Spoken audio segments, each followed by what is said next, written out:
l'Union nationale des professions libérales, UNAPL, fédère 63 syndicats professionnels de la santé, du droit, des techniques et du cadre de vie. Ce secteur des professionnels libéraux employeurs est fortement syndicalisé avec un taux moyen de 25% d'adhérents. Le syndicalisme de professionnels, d'employeurs, doit s'ouvrir sur des choses beaucoup plus de prospective, de développement, d'accompagnement. On a appris que on lance un sujet, on le travaille, on essaie de faire en sorte qu'il se diffuse un peu partout dans la profession, au niveau de la chancellerie, dans l'opinion publique.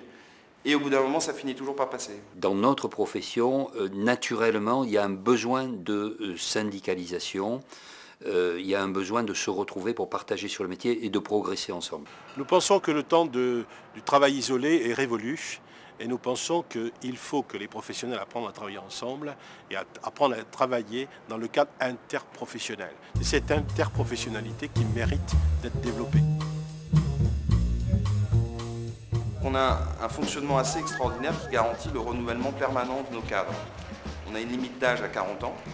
Les gens arrivent dans la vie active à 25, 26, 27 ans, ils arrivent chez nous vers 30 ans, ils commencent à découvrir, vers 35 ans ils prennent des responsabilités et ensuite on fait une année de présidence. Donc ça permet de renouveler en permanence les cadres depuis plus de 50 ans. Le syndicalisme médical, c'est comme tout syndicaliste. C'est-à-dire qu'il est là pour défendre, bien sûr, les intérêts matériels et moraux d'une profession, et nous défendons les intérêts des médecins libéraux en particulier, mais il est là aussi pour construire l'avenir de notre système de santé. Les premières rencontres d'AGA qui auront lieu au mois d'octobre vont réunir 60 à 80 agents d'assurance qui sont agents d'assurance depuis moins de 6 ans.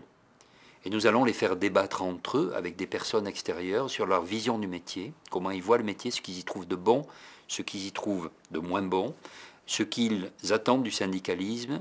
Donc on va débattre pour en faire une synthèse et essayer au travers de ça de voir comment nous pouvons motiver les jeunes à s'impliquer dans le syndicalisme, c'est une chose, mais surtout à s'impliquer dans l'avenir de leur profession pour faire progresser cette profession, balayer peut-être certaines idées reçues et en trouver d'autres, et par contre conforter ce qu'on appelle les fondamentaux de notre métier, ceux sur lesquels ils comptent pour réussir leur métier.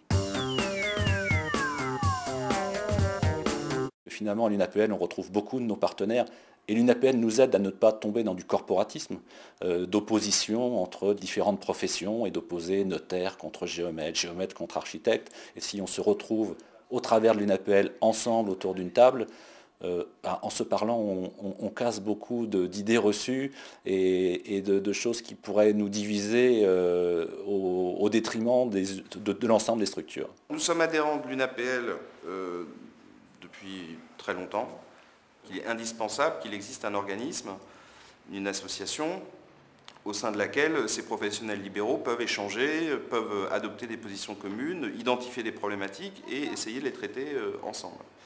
Et puis en termes de lobbying, d'action sur les pouvoirs publics, c'est tout de même beaucoup plus efficace. Nous nous retrouvons bien sûr dans une union comme l'UNAPL. Bon, nous sommes la profession libérale, bien évidemment. Nous sommes des petites structures, donc nous sommes confrontés aux mêmes problèmes de formation, de management, mais aussi les mêmes problèmes fiscaux, les mêmes problèmes administratifs, les mêmes problèmes de relations avec les pouvoirs publics.